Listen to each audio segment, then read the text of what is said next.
బులెటిన్లో breaking news చూస్తున్నాం. BRS Congress పాలనకు ఏమాత్రం తేడా లేదని కేంద్ర మంత్రి బీజేపీ తెలంగాణ అధ్యక్షుడు కిషన్ రెడ్డి అన్నారు. కాంగ్రెస్ గ్యారంటీలపై బీజేపీ చార్జ్షీట్ విడుదల చేసింది. కాంగ్రెస్ గ్యారంటీల గారడి 6 అబద్దాలు 66 మోసాల పేరుతో చార్జ్షీట్లో వివరించారు. ఈ సందర్భంగా బీజేపీ కార్యాలయంలో కిషన్ రెడ్డి మీడియా సమావేశం ఏర్పాటు చేశారు. ఈ సందర్భంగా సీఎం రేవంత్ రెడ్డి కాంగ్రెస్ పార్టీపై తీవ్ర విమర్శలు గుప్పించారు. 100 రోజుల్లో గ్యారంటీలు అమలు చేస్తామని మాట తప్పారని మండిపడ్డారు. ప్రజలకు ఇచ్చిన ఏ ఒక్క హామీని ఏడాది కాలంలో నెరవేర్చలేదని ఆక్షేపించారు. కాంగ్రెస్ పాలనపై ఏ ఒక్క వర్గం సంతోషంగా లేదన్నారు. కాంగ్రెస్ విజయోత్సవాలు చూసి ప్రజలు ఆశ్చర్యపోతున్నారని చెప్పారు. విజయోత్సవాల కోసం కోట్లు ఖర్చు చేస్తున్నారని ఆరోపించారు.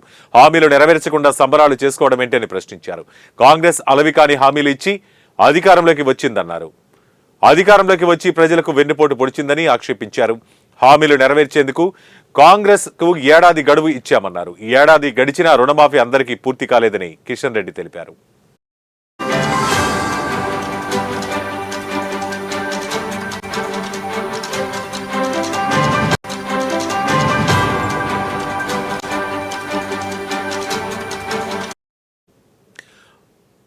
బీఆర్ఎస్ అధినేత కేసీఆర్ అహంకారపూరిత వైఖరిని తెలంగాణ ముఖ్యమంత్రి రేవంత్ రెడ్డి ఫాలో అవుతున్నారని కేంద్ర మంత్రి కిషన్ రెడ్డి ఆరోపించారు.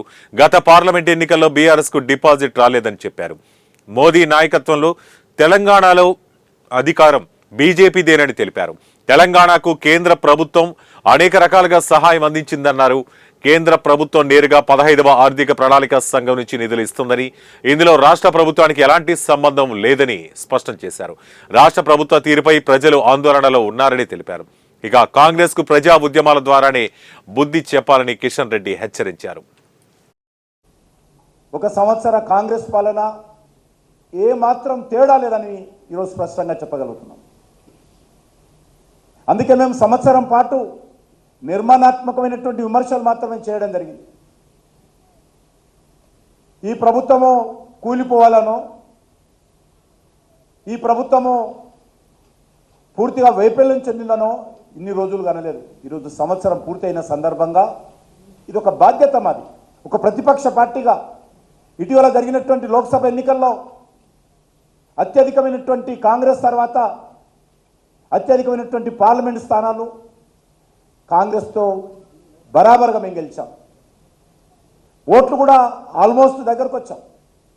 కాబట్టి ఈరోజు ఈ రాష్ట్రంలో ఒక ప్రధాన ప్రతిపక్షంగా భారతీయ జనతా పార్టీ అధికారంలో ఉన్నటువంటి కాంగ్రెస్ పార్టీని తెలంగాణ ప్రజల తరఫున ప్రశ్నించాల్సినటువంటి బాధ్యత మా పైన ఉన్నది. కాబట్టి తెలంగాణ ప్రజలు ఆ బాధ్యత మా మీద పెట్టారు. కాబట్టి నరేంద్ర మోడీ గారి నాయకత్వంలో తెలంగాణ ప్రజలు భారతీయ జనతా పార్టీని విశ్వసించి 8 పార్లమెంట్ స్థానాలు గెలిపించారు. కాబట్టి పోలింగ్ బూత్కు వెళ్ళినటువంటి 100 మందిలో 36 నుంచి 37 మంది భారతీయ జనతా పార్టీని ఆశీర్వదించారు. కాబట్టి ఖచ్చితంగా ఆ ప్రజల పక్షాన నిలబడాల్సినటువంటి బాధ్యత భారతీయ జనతా పార్టీ.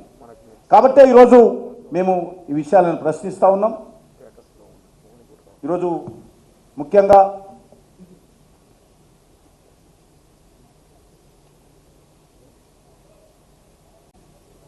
గ్యారంటీల పేరుతో, మేనిఫెస్టోల పేరుతో అనేక రకాల హామీ ఇచ్చారు. నేను అన్ని ఇక్కడ తీసుకోవడం లేదు. 2 రోజులు పడుతుంది వాళ్ళు ఇచ్చినటువంటి హామీల మీద విమర్శిస్తే. కాబట్టి నేను కొన్ని ముఖ్యమైన అంశాలు మాత్రమే మా పార్టీ తరఫున అందరం కూర్చొని అనుకున్నాం. ఆ అంశాలను ప్రజల ముందు పెట్టేటువంటి ప్రయత్నం చేస్తాం. ముఖ్యంగా రుణమాఫీ. ఇంతకుముందు చెప్పాను, 7వ తేదీ ప్రమాణ స్వీకారం చేస్తా, 9వ తేదీ సోనియమ్మ, మా అమ్మ సోనియమ్మ జన్మదిన రోజు మాఫీ చేస్తా అని చెప్పి గౌరవ ముఖ్యమంత్రి గారు చెప్పారు.